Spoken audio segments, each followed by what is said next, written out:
Hola a todos y a cada uno de los participantes dentro del Foro Cristiano Célula del Cuerpo de Cristo. Una vez más, le damos la bienvenida, no sin antes agradecer al Eterno y Padre de todos los seres vivientes por permitirnos un día más ahondar dentro de su escritura para entender el espíritu de esa palabra que cada día nos esforzamos y que anhelamos sea revelada y manifestada a cada uno de nosotros en aras de formación, de pulimiento, para empezar ese periodo de transformación, ese cambio de perspectiva. Así las cosas, el tema que vamos a ver hoy está en Daniel capítulo 3. Cuando nos vamos a Daniel capítulo 3, automáticamente vemos la historia de 4 hombres jóvenes que fueron elegidos y escogidos por gozar de ciertos privilegios, pues eran príncipes en su momento, también hombres muy usados, conocidos en ciencia, en sabiduría, con entendimiento y con discernimiento. No eran cualquier clase de personas, eran hombres previamente enseñados. Ellos venían preparándose. Pero ¿qué pasó? El pueblo de Israel fue llevado, un remanente capturado, y fue llevado a Babilonia en calidad de servidumbre. Y estos 6 jóvenes, nosotros nos vamos a remitir al capítulo 1 de Daniel, y entonces miramos que la primera estrategia que usa el enemigo para estos hombres es cambio de nombre. ¿Qué ataca el enemigo? La identidad humana, la identidad de la persona, afectar así su manera de pensar, tener y ejercer en ellos esos cambios bruscos, irrumpen en casi e influyen en casi la personalidad. Sin embargo, estos hombres tienen una connotación, una cualidad o característica que es única. Jamie, bienvenida. ¿Y cuál es esa cualidad y esa característica que es única en ellos? La firmeza, la convicción o fe. Convicción, certeza o fe de estos hombres, porque es allí donde nosotros tenemos que tener claro que así suceda lo que suceda, sean tiempos hostiles, caóticos o sean momentos que a veces estamos presentando, porque la vida está llena, no solamente para aquellos hombres que están distanciados del conocimiento de Dios, sino también para aquellos que están dentro de la fe. ¿Por qué? Porque estamos y somos susceptibles, estamos en este mundo terrenal. Por allá en Juan 17 está haciendo un argumento y está esgrimiendo un argumento bien sustentado, Jesucristo frente al Creador. Recuerden ustedes que en primera de Juan 2:1 dice que si nosotros hubiéramos cometido pecado, ahogado tenemos en Cristo para con el Creador, el eterno Elohim. ¿Por qué? Porque Él va a esgrimir todo un abanico que va a demostrar que Él hizo un mérito que nosotros como humanos nos quedamos cortos. Podemos tener buenas intenciones, podemos buscar cada vez mejorar, pero casi siempre estamos en esos altibajos. Pareciera como que esas curvas son galopantes y toca esos picos más altos y descienden a lo más profundo, y así vamos en esas curvas, vamos a estar en un ir y venir. Pero cuando nosotros vamos a estos hombres que han sido apartados, perdón, vámonos al capítulo 1 de Daniel y vamos a ver en el verso 6, dice, entre esos estaban Daniel, Ananías, Misael y Azarías, de los hijos de Judá, de aquellos que habían sido tomados por servidumbre y habían sido llevados a Babilonia. Había una promesa que se había dado a través de Jeremías y se le había dicho al pueblo que por la rebeldía, por la obstinación, la terquedad, la necedad y por su pecado, entonces la experiencia que iban a vivir en calidad de deportados era que iban a presentar ese tiempo como un tiempo de crecimiento o de prueba en el cual ellos iban a ser transformados. Ese periodo de prueba que ellos tenían que presentar, más o menos aproximadamente unos 70 años, lo tenían que vivir, pero tenían que entender, tenían que aprender a ser idóneos, tenían que aprender a adquirir sabiduría, tenían que aprender a obedecer. Sin embargo, Dios es misericordioso para con todos y cada uno de nosotros. Y siempre va a tener y va a esgrimir un plan detrás de cada caos. Difícilmente el ser humano frente al caos, frente a la prueba, frente a la circunstancia difícil, la enfermedad quizá, la pérdida, etcétera, va a tener una postura y una actitud, diríamos, consonante con Dios, porque casi siempre va a apartarse, va a alejarse. El pueblo de Israel es representación y fiel copia de todos y de cada uno de nosotros en los diferentes picos, en los diferentes estados de ánimo. ¿Y qué es lo que debe hacer este pueblo? Tiene que tener en cuenta y tiene que aprender por completo su identidad.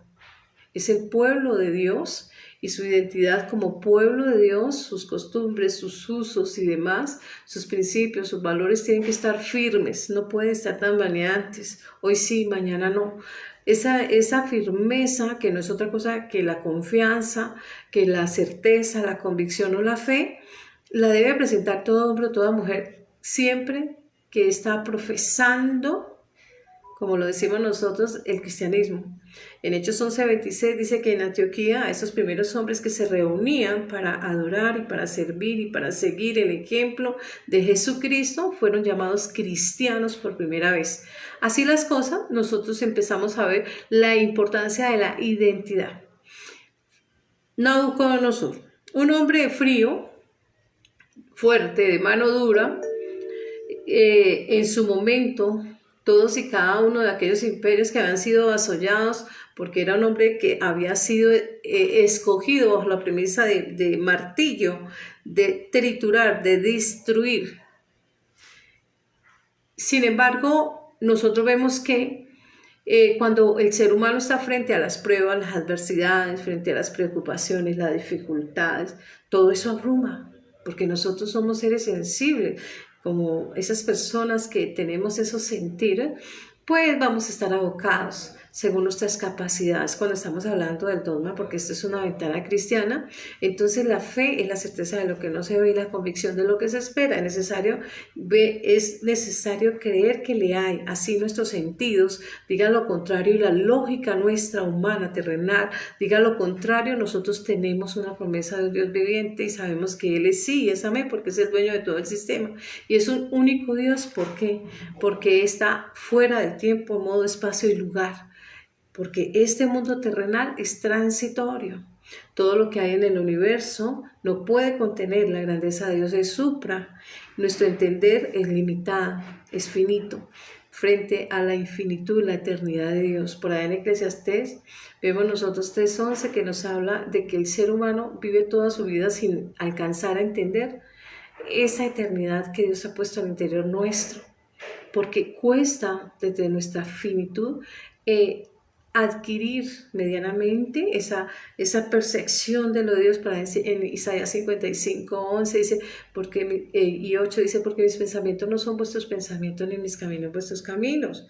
Y está hablando de la dimensión terrenal, la dimensión espiritual, está hablando de la finitud, lo temporal, lo terrenal, frente a lo eterno. Y son concepciones y son percepciones totalmente distintas. Lo que Dios quiere es que nosotros entendamos y comprendamos que como humanos difícilmente podemos nosotros entender los planes de Dios. No así para aquellos que han entendido, aquellos que Dios los ha venido formando, instruyendo, ha venido abriendo su conocimiento a través de la palabra que es dirigida por el Espíritu Santo. Sabemos que toda la palabra es inspirada por Dios y fue inspirada a hombres, a seres humanos como tú o como yo, pero que estaban apartados, que estaban consagrados, personas que tenían ese vínculo perfecto, esa conexión y que tenía esa comunión, gozaba de ese status quo de ser elegidos. ¿Por qué? Porque habían comprendido que Dios es el centro y que nosotros somos dependientes de Él. Así las cosas, empezamos nosotros a mirar cómo el ser humano tiene que empezar a elevar su espíritu, es decir, anteponer lo espiritual sobre lo terrenal. Lo común es que nosotros, mientras estemos en esta sukkah o en esta tienda temporal, seamos muy dados a dejarnos llevar por aquellas debilidades que dice las escrituras, debilidades de la carne o aguijón de la carne, aquellas pasiones juveniles, aquellas tendencias o inclinación a rebeldizarse o alejarse de Dios, a fallarle a Dios, a que la brecha de distancia entre Dios y la humanidad se amplíe porque no nos gusta seguir lineamientos, no nos gusta seguir reglas, no nos gusta obedecer. Pero cuando nosotros empezamos en el trasegar de una vida cristiana, entendemos que, número 1, Dios es el centro de todo. Número 2, dependemos totalmente de Él. Toda vida, tierra, mar, aire, todo lo de este mundo y todo lo que existe depende de Él. Todo fue creado por medio de Él, para Él. Y en ese orden de ideas nosotros tenemos que someternos en obediencia. Y esa sumisión no es indicador de que seamos robots y que no podamos ejercer ese libre albedrío, el ejercicio de aquellas libertades, que no es otra cosa que poder expresar mi voluntad en hacer o no hacer algo y poder ejecutarla, pero hacerme responsable de esas acciones, hacerme responsable de aquello que he elegido en esa libre decisión, en ese ejercicio de mi libertad, en esa elección, porque lo hago con conocimiento o con convicción en atención a la capacidad de poder ejercitar ese derecho. Así las cosas, nosotros vemos y entendemos claramente la importancia de obedecer. Estos 4 hombres automáticamente fueron llamados. Entonces, este rey llama a un eunuco, jefe de todos los eunucos, para que de los hijos de Israel trajeran no cualquiera, sino aquellos del linaje real. Es decir, una estirpe real que había sido llevada allí en condición de servidumbre. ¿Y para qué? ¿Para qué lo llevaban allí? ¿Para qué la colocación de esto? Había un plan trazado de Dios. ¿Un plan de qué? Un plan de disciplina, porque era un periodo de disciplina donde el pueblo de Israel aprendería a obedecer, a hacerse obediente a Dios, a no rebeldizarse, y en ese periodo de disciplina o periodo de prueba, entonces ellos iban a mirar la conveniencia de elegir o no elegir. Por ahí en Deuteronomio vemos que dice: frente a ustedes he colocado el bien o el mal, la vida o la muerte, escojan la vida. Y así las cosas, nosotros vemos que estos muchachos a quienes llamaron de ese linaje gozaban de unas cualidades o características que eran: 1, sabios; 2, conocedores de ciencia; 3, con entendimiento; 4, idoneidad; 5, que tenían que aprender. ¿Qué tenían que aprender estas personas? Letras y la lengua caldea, la lengua original de este rey Nabucodonosor, que es de la origen de los caldeos. Y así las cosas, ¿qué pretendía y qué atacan el rey en este momento? Él es conocedor y es estrategia, porque es un soberano, y como soberano de un imperio, él sabía que al atacar el lenguaje, automáticamente se está hablando de la pérdida de identidad, porque van a haber una mezcla de culturas, van a haber una mezcla de costumbres y de usos, y la persona, algo por acá, al folclore de Colombia dice: algo se nos pega. Modismos, dichos, costumbres. ¿Y cuál era la cualidad del pueblo de Israel? Porque él venía y fue liberado precisamente del imperio egipcio y derribó muchos adversos en el camino. No obstante, su obstinado corazón, su necedad, su dureza, su terquedad, la rebeldía, hizo que Dios tomara la decisión de que ese remanente fuera allá, en esa calidad. Quizá recordándole su condición vulnerable, a la cual está sometido el ser humano del común, que puede estar en los picos más altos del poder, pero también en un momento dado puede estar pisando los fosos, los zócalos de su desdicha, de su desgracia o de su caída. Puede ser económica, social, política, cultural o religiosa. Y todos los seres son susceptibles a dichos estados.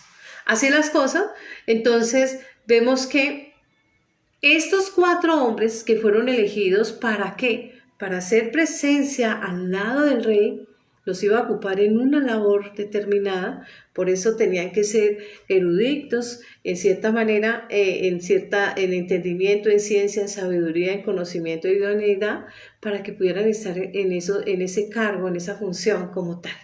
Sin embargo, lo primero que hace es mandarle a que le enseñen el lenguaje de ese reino, y al cambiar su manera de hablar, afecta su manera de pensar y va a afectar también la manera de comportarse, sus acciones. Pero no era cualquier clase de personas, estas personas habían sido, como lo dice en el inicio, son príncipes, son del linaje real. Luego estas personas venían adiestradas, son adiestrados desde su niñez, son formados y son preparados, no 1 año, no 2 años, sino desde el primer momento en que existen en este plano, ya están destinados y tienen un propósito. Ese propósito de ellos, cuando nosotros nos vamos a la cultura del pueblo judío, vemos que el nombre es muy importante porque en el nombre traen ellos implícito un mensaje. Y ese mensaje no es otra cosa que el plano, el propósito. Recuerden ustedes que los progenitores de cada uno de ellos, en atención a obediencia y en atención a su propósito y en atención a demostrarle a Dios que ellos son obedientes en todo, entonces como señal de obediencia daban un nombre. En la historia de las escrituras vemos a muchos personajes bíblicos a los cuales le fueron cambiados el nombre. Abraham, pero su nombre fue cambiado directamente por el Creador. La criatura recibe un nombre nuevo de su Creador. Ya no se llamará su nombre Abraham, sino Abraham. Ananías, se le cambió el nombre, pero ya no por parte de Dios, sino por parte de adversario, de aquel que lo había vencido y que lo había capturado y lo había esclavizado, porque todo aquel que vence en guerra esclaviza. Y en su calidad de esclavitud, lo primero que hace este imperio es cambiar el nombre a estos jóvenes. Y entonces a Ananías se le dio el nombre de Sadrach. Estos nombres les va a tener a ellos o les va a afectar a ellos su comportamiento, su idoneidad, les va a afectar a ellos quizá, porque era lo que pretendía este soberano, porque toda vez que le llama a formar parte a su lado, lo primero que demanda es lealtad. Y esa lealtad está en ello frente a la lealtad y la firmeza que se le debe al Creador, nosotros como criatura, y la lealtad que se le debe a un ser humano que ejerce un poder temporal en el mundo terrenal, en el periodo que dure su gobierno, pero es transitorio. Estos hombres tenían claro, porque la cultura del pueblo judío tiene muy claro su identidad. Nosotros vemos una y otra vez en la historia de la humanidad, me trae algo a colación, aquel periodo del Holocausto nazi, todos los problemas que hubo con Alemania, todos los problemas con Napoleón, etc. Pero ellos nunca pierden su identidad. Tienen claro que el Dios es el soberano, que aquellos que, si bien es cierto, la Escritura dice que toda autoridad es impuesta por Dios a los hombres y que nos debemos someter a esas autoridades humanas, no es menos cierto que nuestra lealtad y la fidelidad en cuanto a nuestro comportamiento, el aconductamiento, el testimonio que nosotros damos, depende únicamente del Creador, que es nuestro Rey de Reyes. Él ejerce la soberanía y nuestra identidad en este caso y en este evento como nosotros cristianos. Si bien es cierto, toda autoridad es impuesta por Dios a los hombres y estas instituciones humanas son impuestas para que nosotros actuemos y nos ensamblemos a ese gobierno ejercitando unos derechos y unos deberes. No es menos cierto que nuestro soberano y la soberanía nuestra identidad, la ejercemos nosotros en el cristianismo. Y es allí donde nosotros nos supeditamos y nos sometemos cabalmente obedecemos a los hombres, nos sometemos a sus ordenamientos, nos sometemos, y entonces hay unas cláusulas que dicen automáticamente que no vayan en contravía a la fe que nosotros profesamos. En ese orden de ideas, estos hombres tienen claro de que en este gobierno se va a pretender y se va a atacar esa identidad, se va a atacar esa manera de pensar, porque se va a intentar cambiar los usos, las costumbres para atacar la fe y hacer que este pueblo, porque aquí están subjetivamente individualizados cada uno. Daniel, Ananías, Misael, Azarías. ¿Y qué pasa con ellos? Ellos tienen claro a qué están expuestos, pero también tienen claro de que fueron llevados allí por voluntad de Dios y que van a cumplir y van a ejercer un rol. Y ese rol que van a ejercer ahí van a estar supeditados de un lado a ese ordenamiento, a esa mayordomía o a esa administración humana desde el mundo terrenal, pero sin distanciar, sin quitar la soberanía de Dios en el plano espiritual.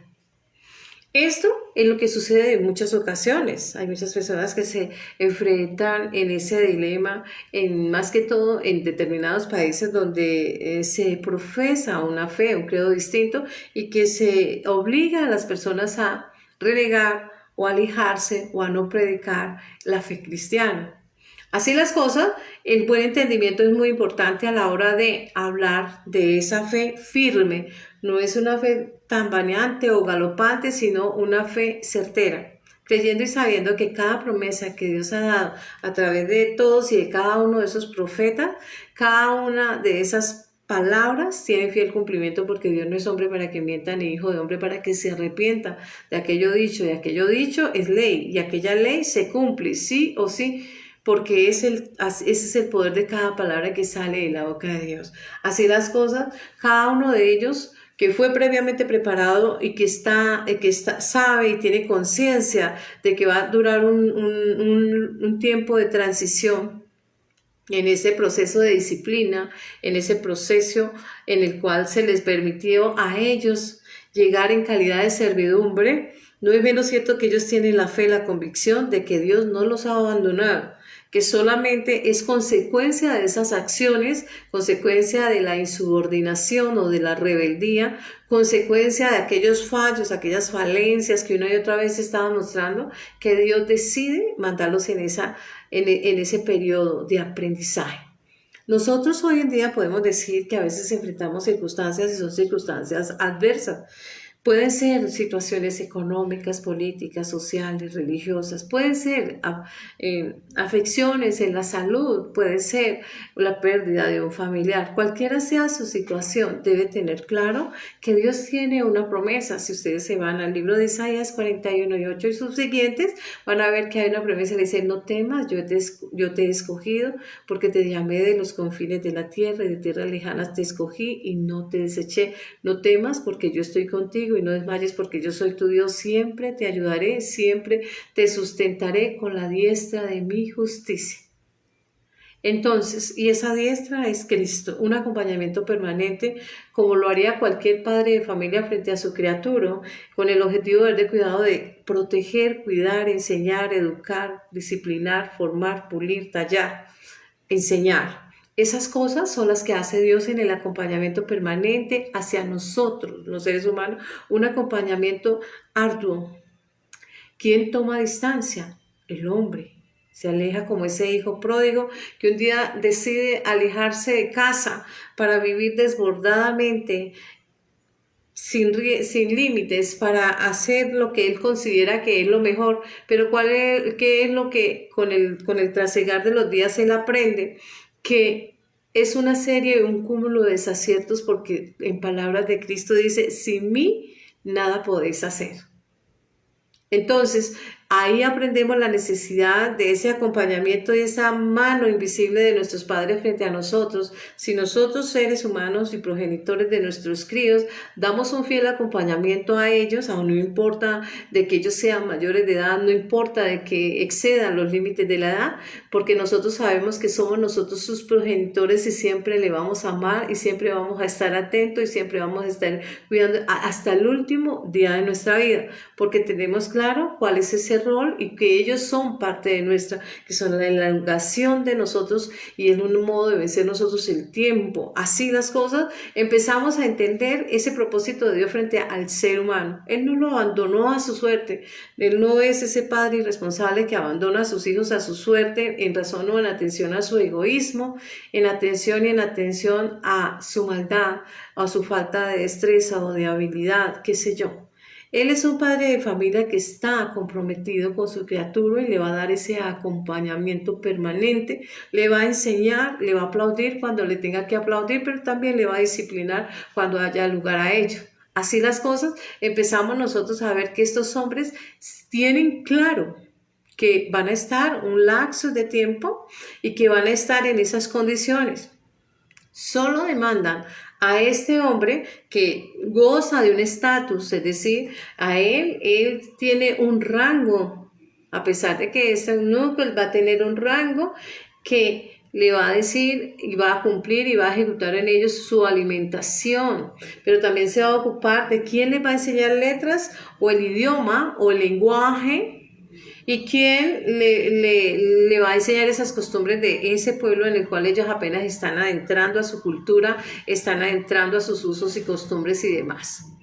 Se saben que se deben de cuidar porque Babilonia tiene una característica, ustedes la van a ver en Apocalipsis, y es que le llaman la gran ramera, porque es una metrópolis donde hay una cantidad, convergen una cantidad de credos, de filosofías, de religiones, de idolatría y etcétera. Ahí converge la meca del pecado en toda la manifestación. Entonces, estos hombres que son apartados, que ejercen ese sacerdocio, que están apartados para Dios, que conocen todos y cada uno de los mandatos o de la ley, esa ley que va desde Génesis hasta Apocalipsis, y en ese tiempo nosotros somos conocedores de todo y de cada uno. En el tiempo de ellos solo era la ley. Desde Génesis hasta Malaquías estaban ellos una y otra vez con esa Torah oral traditada de uno a otra generación, y ellos tenían claro cuál y cómo deberían desarrollar ese rol en el ejercicio de ellos al servicio de nuestro Padre. ¿Y qué piden? Ellos proponen, bueno, ya estamos aquí, ya conocemos la calidad, la condición en la que venimos de servidumbre o de esclavitud. Sabemos que ya antes allá ejercíamos como señores, como príncipes, pero acá vamos a estar subordinados a unas nuevas normas humanas que rigen en un hombre que de mano dura, cruel, que es considerado en ese momento un hombre con mucho poder exorbitante, pero también con poder de destrucción. Sin embargo, piden que, aunque la orden real fue que ellos se alimentaran de lo que comía la realeza, no es menos cierto que ellos dicen, no vamos a contaminarnos con las costumbres, los usos y todos los ritos que aquí se hacen. Lo cual es sinónimo de que aquel primer intento que se les da a ellos al cambiarse el nombre de Azarías a Abed-Nego, de Ananías a Sadrach, de Daniel a Beltsasar, de Misael a Mesac, no iba a cambiar su propósito y tampoco su identidad, porque es el pueblo de Dios. Nosotros hoy muy fácilmente vemos que una persona pierde esa identidad. En nuestro caso colombiano, cada departamento goza de una cultura distinta, tiene regionalismo, tiene costumbres distintas, y vemos como de un lugar a otro a veces cruzamos de un lugar a otro para cambiar de residencia y demás, y cómo se van pegando ciertas muletillas, ciertas palabras, y vamos cambiando aquellas costumbres y usos que nosotros nacimos en ella y se van perdiendo porque se van cambiando con otras. Sin darnos cuenta, va cambiando la manera de pensar, la manera de expresarse, la manera de obrar y demás. Por eso nosotros tenemos que estar atentos toda vez que estamos hablando de un tema tan importante como es la fe. ¿Y qué es la fe? Hebreos 11:1-2 dice, la fe es la convicción de lo que se espera, la certeza de lo que no se ve. Y dice en Hebreos 11:6, dice, sin fe es imposible agradar a Dios, es necesario que le crea que le hay. La fe va más allá de la lógica humana, lo que es lógico para el ser humano, lo que es razón lógica, para Dios es ilógico. Lo que es locura para el ser humano, para Dios es lógico. Así las cosas, nosotros vemos que estos 4 jóvenes, porque a ellos los escogen en juventud, ¿por qué? ¿Por qué no los escogieron ancianos? Porque ya tenían fundamentos, criterios formados, soportados, inalienables, intransferibles. No era, ¿y qué es lo que ellos pretendían? Si tomamos estos jóvenes, aunque son conocedores, aunque se han desarrollado como y se han trabajado y se han educado y formado para ser esos hombres de gobierno, no obstante, aunque no tienen la edad que les da el experticio, la pericia como tal, sí tienen la edad moral para saber quién es Dios y tienen el conocimiento de Él. Por eso ellos hacen un voto y ese voto es no contaminarse ni con el vino ni con la comida del rey, y Dios les da un lugar de privilegio, un lugar que abraza la gracia de Dios, y empezamos a ver cómo esa solicitud, que en otro momento sería desastrosa porque sería entendido como una ofensa, como insubordinación, desacato y demás, fueron aceptadas. Sin embargo, vemos que en el verso 3, en el capítulo 3 que nos ocupa, vemos que cuando va a ser presentada esa prueba grande, porque este rey llegó e hizo una esfinge. En el capítulo 2, él tuvo un sueño y vio una esfinge, la figura humana, pero tenía unas cualidades determinadas: oro, plata, barro, bronce y demás, hierro, y fue interpretada por Daniel. Él puso previamente a su grupo con el que él estaba de compañeros, ya sabemos los nombres, y Dios mostró, porque para Dios, su pueblo, como lo dijo Abraham, dice, ¿habré yo de tener algún secreto con Abraham, mi amigo? Cuando nosotros seguimos esa fe, Él nos va a revelar, Él nos va a mostrar sueños, visiones, la palabra. Él sabrá en qué manera va a manifestar, y estas personas no son la excepción. A él se le reveló, pues este rey había tenido ese sueño, pero pidió a aquellos sátrapas, a aquellos adivinos, a aquellos agoreros y todo ese grupo de hechiceros y demás, que le dijeran y le revelaran ese sueño. Ellos, en palabra, dijo, ningún hombre ha podido, ni habrá ni existirá alguien que pueda interpretar y decir un sueño sin que previamente no lo hayan anunciado o dicho. Pero la respuesta de este rey fue mandarles a matar. Hubo un edicto que mandaba a matar a todos y a cada uno de aquellos porque no le habían dicho cuál era el sueño. Cuando llega a oídos de Daniel, Daniel dice, yo voy a dar la interpretación porque el Señor no tiene secretos para conmigo. Él me va, así como otorga esa revelación, así me va a dar la potestad, el respaldo para interpretar el significado de ese sueño, y lo interpreta fielmente. Y vemos nosotros cómo este rey acepta y dice en el verso 47 del segundo capítulo, dice, el rey habló a Daniel y dijo, ciertamente el Dios vuestro es Dios de dioses, Señor de los reyes, el que revela los misterios, pues pudiste revelar este ministerio. Pero entre el capítulo 2 Y del verso 47 al capítulo 3 ya hay un cambio.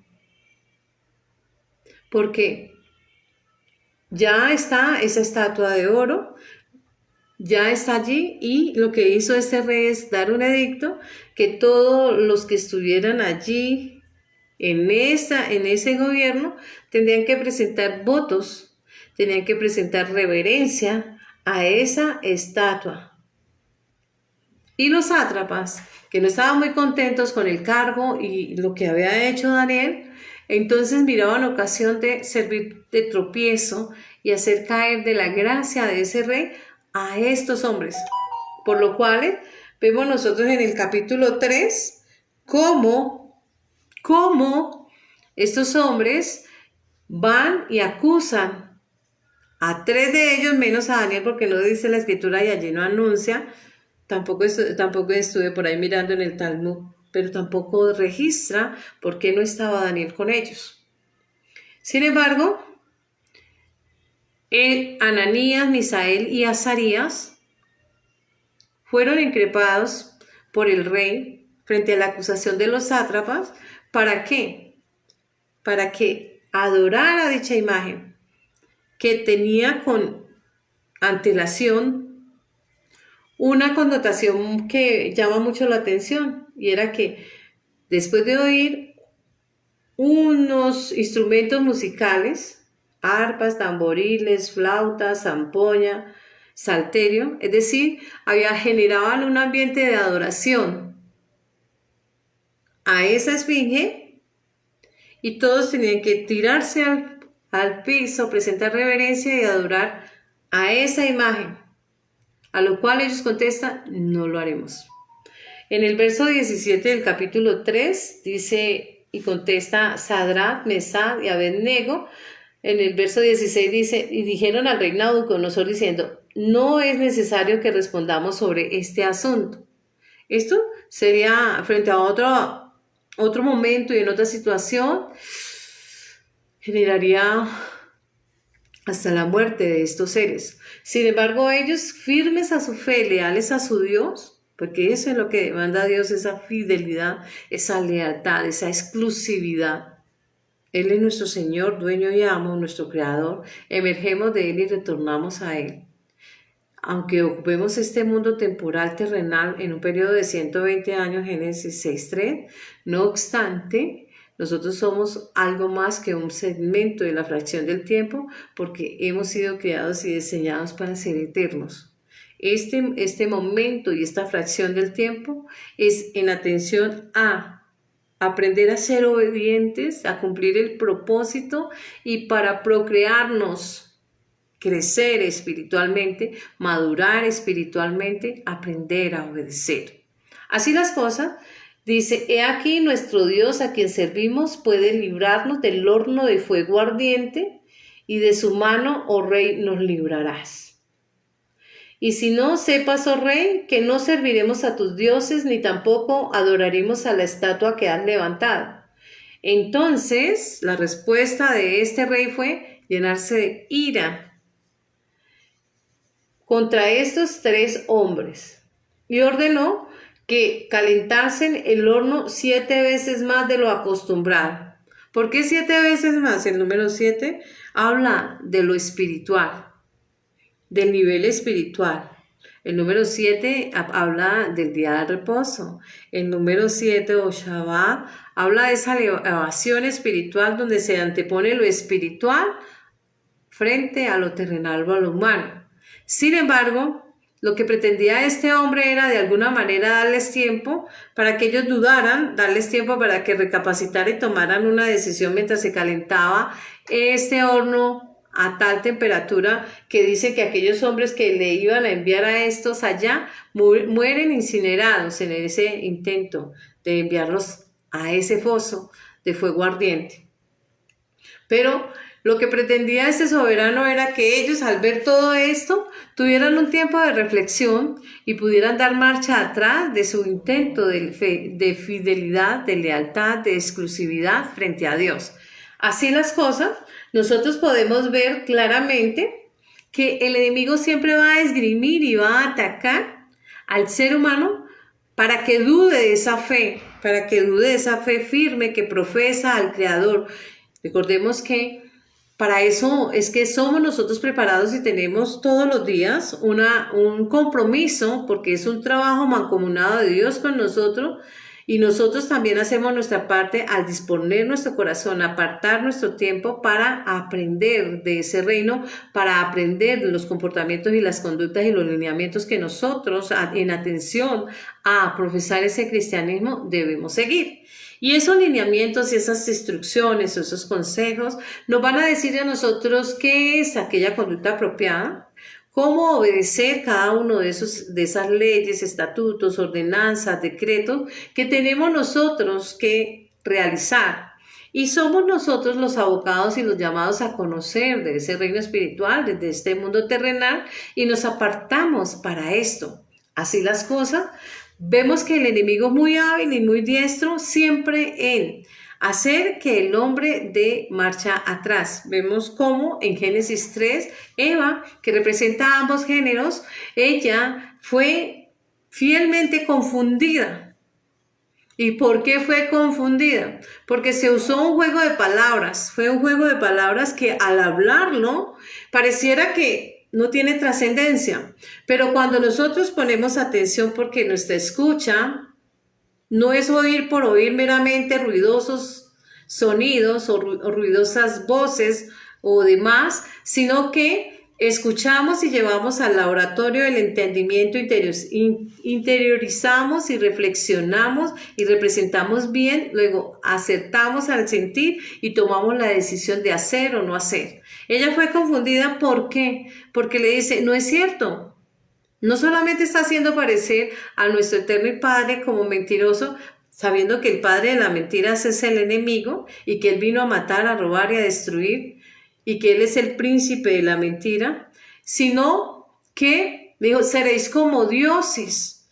Pues si nosotros nos remitimos a Génesis 6, 21 al 27, cuando él dice hagamos al hombre a imagen y semejanza, pues sabemos que somos, y si salimos y tenemos el hálito de vida o soplo de vida, no es otra cosa que el ADN de Dios en nosotros, y una chispa del ADN de Dios en nosotros, pues nos hace una máquina perfecta. Y por eso podemos razonar, sentir, hablar, etcétera, todo lo que hacemos nosotros en este cuerpo, y eso es lo que nos diferencia de la creación. Las 10 expresiones usaron, hágase, y la palabra toma el poder creativo mediante el Espíritu Santo y se hace. Pero en la realización y en la creación del ser humano, ya él no dijo hágase, se involucra con su criatura y empieza de él a formar, a dar forma de aquella silla, de aquella arcilla rojiza, y no solamente da forma en el constructo de su tienda temporal, sino que insufla hálito y le hace un ser viviente. Esa es la diferencia frente a la demás creación, para luego entregarle o comisionarle en una mayordomía para ejercitar como dueño, amo y señor de la creación y hacerse responsable de cada decisión mediante el ejercicio del libre albedrío. Así las cosas es lo que el hombre debe de hacer. Va a estar siempre frente a esa disyuntiva del sí y el no, y esas elecciones del sí y el no, lo cual le llama y le aboca a ser asertivo en cada decisión. Si lo hace, qué bien. Si es erróneo, bueno, tiene que volver a retomar. Si 7 veces cae el justo, 7 veces se levanta. Va a tratar de volver a corregir una y otra vez hasta que se vuelva hábil y diestro en la toma de decisiones. Pero tiene que hacerse responsable de cada una de ellas, porque todo lo que hacemos tiene un efecto, causa-efecto, acción-reacción. Y esas reacciones no van a capotearlas así meramente, sino que cada uno de nosotros debe tomar ese riesgo propio de hacerse responsable de aquellas decisiones. Así las cosas, estos hombres son conocedores de ellos. Y ellos saben en quién ha creído, porque es una fe inamovible, por lo cual ellos saben que el único Dios verdadero, el creador de todo, como es el creador, él no destruye su creación. El hombre, dice la Escritura, y lo dice en palabras de Cristo ya, no teman a quien mata el cuerpo, témale a quien tiene el poder de matar el alma, porque más que el cuerpo no puede matar. Y el ser humano es algo más que un cuerpo. Se desconecta del cuerpo, el cuerpo se devuelve a la tierra porque de allí fue tomado y ella es la propietaria de ese estuche, de esa tienda, de esa morada, y el alma retorna a su creador. Y esa es la esencia humana. Somos más que un pedazo de cuerpo o de carne porque somos diseñados y creados para ser eternos. Ahora, esa eternidad, ¿cuándo la volvemos a asumir? La perdimos. ¿Cuándo la perdimos? Allá en Génesis 3, cuando nos pusimos a escuchar una voz diferente a nuestro Creador. Y no solamente le escuchamos, sino que le obedecimos, y no solamente le obedecimos, sino que le entregamos el dominio y nos hicimos esclavos de él y le entregamos el dominio de todo este mundo terrenal y nos sometió a esclavitud, como en este imperio babilónico. Sin embargo, hay siempre un plan de Dios en favor de su criatura y tiene el plan de redención y de salvación en Cristo. Por eso estaba Adán al lado de Eva y ella ofrece ese mismo fruto que ella engulle o consume o ingiere, le entrega a Adán, y Adán es Cristo. ¿Por qué? Porque él toma el pecado de la humanidad, Eva es la humanidad en ambos géneros, y consume, haciéndose así acreedor de la maldición de la muerte, y por eso debe morir en la cruz, porque sin derramamiento de sangre no hay perdón de pecados. Ahora bien, empezamos nosotros a mirar ese plan del enemigo y cómo el enemigo, de una manera hábil, de una manera una vez más diestra, trata de convencer a estos jóvenes porque piensan que son inexpertos y que no son preparados, pero quien los ha preparado ha sido Dios en el proceso de toda la palabra y en ese proceso maravilloso de aprendizaje, de conocer quién es Dios, de cuál es su reino, de que Dios se presenta, se ha manifestado al hombre terrenal en el Padre, se ha manifestado en forma del Hijo y se ha manifestado en el Espíritu Santo para acercarle a Él, porque un Dios es, oye Israel, el Señor tu Dios, uno es, y Ejad, el término usado allí, y entonces empezamos nosotros a ver que el enemigo vuelve otra vez a seducir y lo trata de seducir ¿con qué? Con encantamientos. ¿Cuáles son esos encantamientos? No es otra cosa que busca que ellos se sientan bien atendidos, que están en la mesa del rey, que ingieren la misma alimentación de ellos. Sin embargo, cada uno sabe que es un servil, un esclavo. Y cada quien se hace esclavo de quien le ha capturado. Sin embargo, ellos tienen claro que allí habían sido llevados esclavos en el cuerpo, pero el alma le pertenece a Dios. Entonces su soberano es Dios, el Creador. Y es allí donde ese Dios empieza a actuar y a obrar y poner en gracia a estos seres que fueron enviados allí al centro, al núcleo del mismo infierno, del mismo fuego. Pero ¿qué pasó?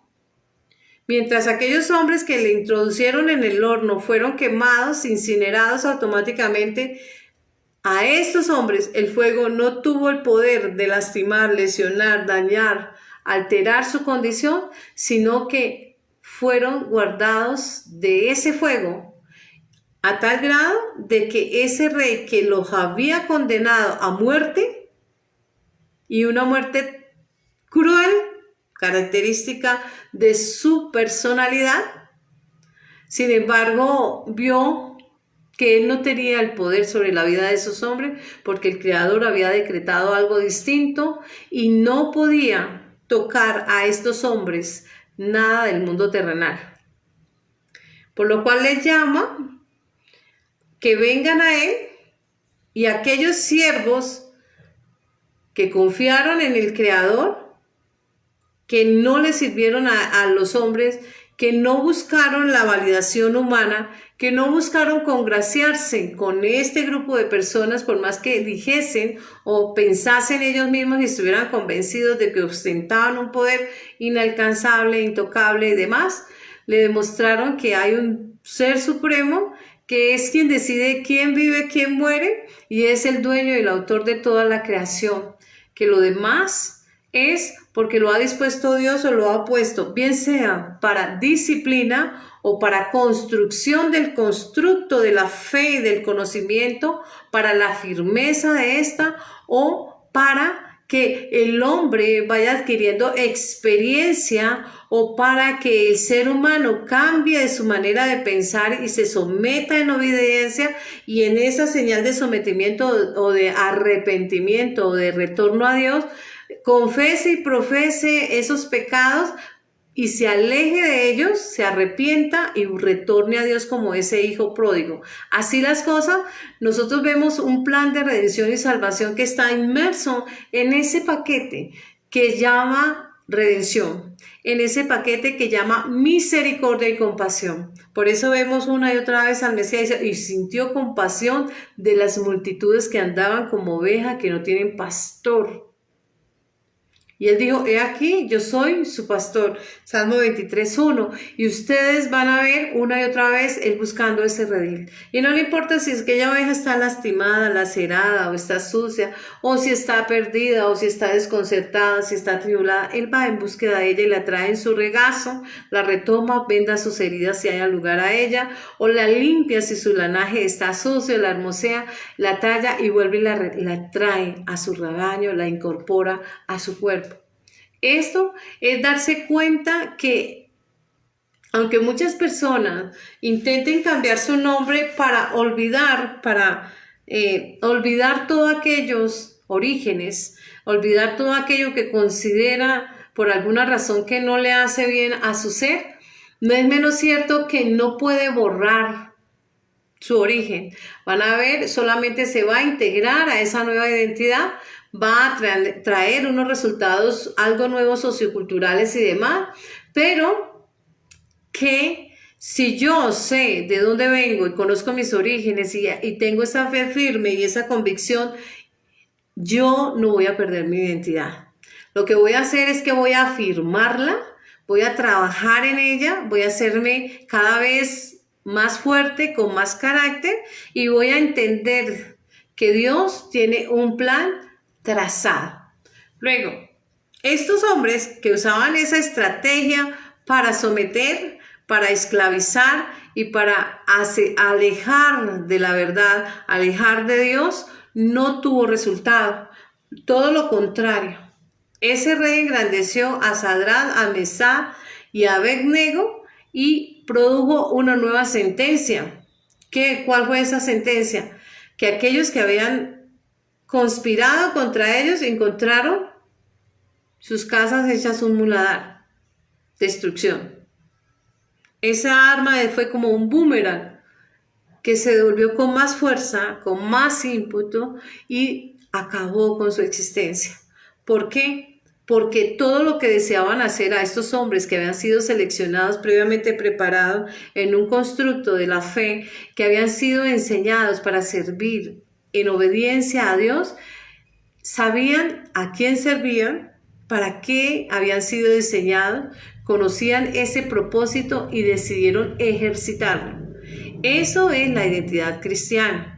Nosotros debemos llevar a la praxis esa enseñanza, porque es allí donde no vamos a cambiar de parecer. No somos aquel efecto camaleónico que si nos adherimos a cualquier color, a cualquier corriente, a cualquier pensamiento, a cualquier situación, entonces vamos a cambiar automáticamente y nos mimetizamos. No. Cuando nosotros hablamos de esa fe en Cristo, tenemos un carácter, una firmeza, somos leales, somos honestos consigo mismo, por ende honestos con los demás y luego con Dios, y aprendemos que somos hombres apartados, diseñados a la obediencia para retornar a Dios. Y así nosotros podemos obtener de la fe un patrimonio. Hacemos de ella un patrimonio, pero también hacemos de ella nuestra historia.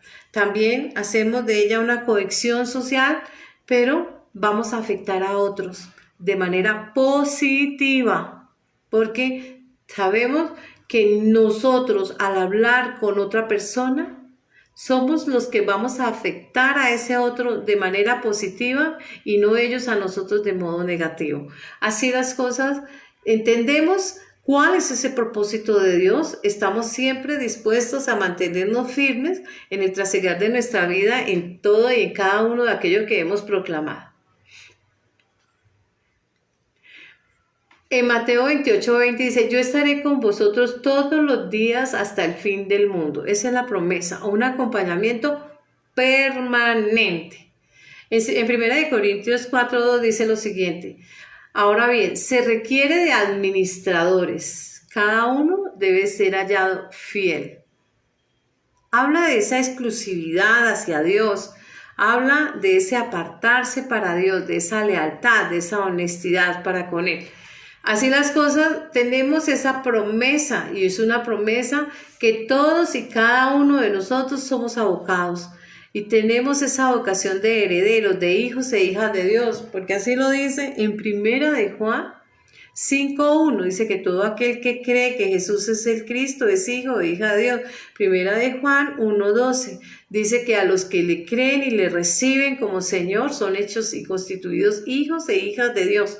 Es así pues que a ese hijo de esa hija de Dios, en 1 Juan 5:18, el diablo no le puede tocar, dañar o destruir.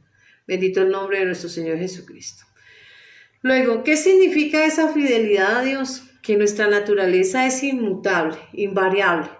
Sabemos que Él nos cumplirá toda esa promesa que nos ha dado y esto genera una confianza, genera en nosotros que andemos firme. Hemos aprendido que la confianza, la serenidad es parte de aquellos galardones que nosotros debemos esgrimir, fomentar y fortalecer. Nos vamos a la fidelidad hacia los demás. Tenemos que recordar siempre a quién vamos a adorar. A veces somos muy dados por muchas razones. Estamos en la vida y tenemos vacíos. A veces venimos con muchos vacíos desde nuestras infancias, allá en razón o en atención a la ignorancia, a la falta de oportunidad, a la falta de educación, etc. Muchas pueden ser las causas, al rol social, a que aprendemos resabios de otros y demás, porque también debemos aprender a asumir esa responsabilidad personal. A veces somos resabiados, groseros, bruscos, atrevidos, desagradecidos y demás. Esas cosas deben de ser cambiadas, porque no somos el ombligo del mundo. Todo el mundo no va a girar en torno nuestro. Somos nosotros los que nos ensamblamos, somos nosotros los que incluimos o nos incluimos a otros o nos incluimos, pero debemos estar atentos qué es aquello que estamos nosotros atrayendo hacia nosotros y qué es lo que estamos aprendiendo, que no seamos esa pijamita oscura, que toda la anilla y toda suciedad se nos vaya pegando con aquella pijama de adhesivos que todo resabio se pega. No. Traigamos hacia nosotros cosas positivas, productivas, que construyan, no que destruyan. Alejémonos de los vicios, de los resabios, de las mañas, de las artimañas y demás. Esas cosas no las requerimos. Requerimos cosas positivas que afecten a los demás de manera positiva, pero sobre todo que nos afecten a nosotros positivamente, que nos construyan y que saquen nuestra mejor versión, porque nosotros sabemos que somos personas importantes. ¿Qué tenía claro estas personas? Que ellos no iban a infringir ese mandato, no tendrás otros ídolos, no harás dioses. Y a veces nosotros los humanos somos muy dados a ser ídolos de personas, animales o cosas. Somos expertos en idolatría. A veces nos anteponemos nosotros y somos orgullosos y entonces somos ególatras. Esas cosas debemos de estar atentos y todos esos resabios, desechen lo malo y dejen lo bueno. Así, Dios nos llama a nosotros al conocimiento a Él, en obediencia con entendimiento, estar atentos y ser celosos de lo que Él nos ha enseñado, andar firmes, porque somos esos hijos, esas hijas que hemos sido preparados y tenemos y gozamos de ese estatus. Y al estar gozando de ese estatus y tener ese privilegio de tener ese conocimiento donde Él es nuestro maestro, vemos una y otra vez como aquellos discípulos le llamaban maestro, rabí. Él sigue siendo nuestro maestro y sigue fungiendo como nuestro maestro y funge en nuestra vida como el sumo sacerdote. Él, a través de su Santo Espíritu, que es el sello de su realeza, con el cual la apostilla garantiza y certifica que somos hijos e hijas de Dios, nos da esa identidad y nos genera esa exclusividad para Él, pero sobre todo nos registra como hijos legítimos, como sus hijos, con vocación a ser sus herederos de todas y de cada una de sus promesas. Nosotros pues podemos ejercitar ese derecho. Y tenemos que hacerlo con convicción, porque sabemos de dónde venimos y para dónde vamos. Así las cosas, debemos de ser fiel, saber sobrellevar cada una de las tentaciones y de las pruebas a las cuales nosotros nos vemos diariamente llamados a ser probados, tentados o examinados o valorados y pasar esas diferentes pruebas, porque recordamos que ¿cuál es ese origen? Que somos hijos e hijas de Dios, porque recordamos todos esos principios, esos valores a los cuales estamos abocados a ejercitar bien. Nos hemos vuelto hábiles y diestros en la realización de nuestra fe, en la realización de nuestro testimonio, porque somos libros abiertos, cartas abiertas en palabras del apóstol Pablo, que cualquier persona externa puede hacer una lectura de lo que es y a quién servimos. Así las cosas. En Deuteronomio 8:10 dice, comerás, te saciarás y bendecirás a Jehová tu Dios por la buena tierra que te habrá dado, por la vida buena, porque nosotros somos esa tierra. Cuando nos expulsaron allá del paraíso, dice la Escritura, que nos sacaron del paraíso para que no elongáramos la mano y tomáramos de ese árbol de la vida y nos eternizáramos en ese momento, porque el plan estaba diseñado hacia el futuro, que ese árbol de la vida vendría y nos buscaría a nosotros, siendo ese árbol de la vida Jesús el Cristo, el Mesías, y podemos comer del fruto de su palabra, de los frutos, de los logros, de lo que Él alcanza por su sometimiento en obediencia, por el cumplimiento de la palabra, por el testimonio de la verdad y todo lo que realizó en este mundo terrenal. Por eso nuestro Señor, nuestro Salvador. Así las cosas, nosotros somos herederos de todos y de cada uno de sus logros. Nosotros también estamos abocados a trabajar en nosotros mismos. Dice que nos sacaron y nos colocaron a la puerta del oriente, es decir, a la puerta del juicio, para que el hombre trabajara la tierra, y nosotros somos esa tierra. Trabajar en sí mismo debe ser ese llamado, trabajar en nosotros mismos cada día con esfuerzo para sacar nuestra mejor versión. Esta es la enseñanza de hoy. A todos y a cada uno les bendigo en el nombre de nuestro Señor Jesucristo, no sin antes agradecer al Eterno y Padre de todos los seres vivientes por cada enseñanza que Él da, por cada muestra de su afecto y de su amor, en cada perla, en cada gema, porque eso es el conocimiento que Dios nos entrega y que hace de nosotros que estemos cada día acuciosos, esforzándonos, trabajando para ser o para parecernos cada vez más a nuestro Mesías, a nuestro Cristo, porque todos los días, hasta el último día de nuestra vida, estaremos trabajando en ello. Bendito Padre Celestial, amado Dios, amado Padre, en el nombre de nuestro Señor Jesucristo, te honramos, te glorificamos, te adoramos y agradecemos. Agradecemos, son tantas las cosas por las cuales tenemos que agradecer y bendecirte, Señor, que no alcanzaría los años de nuestra existencia, porque son millares de bendiciones, las que tú como Padre nos das y nos abrazas y nos alcanzas con cada una de ellas. Te doy gracias por la presencia de tu Santo Espíritu.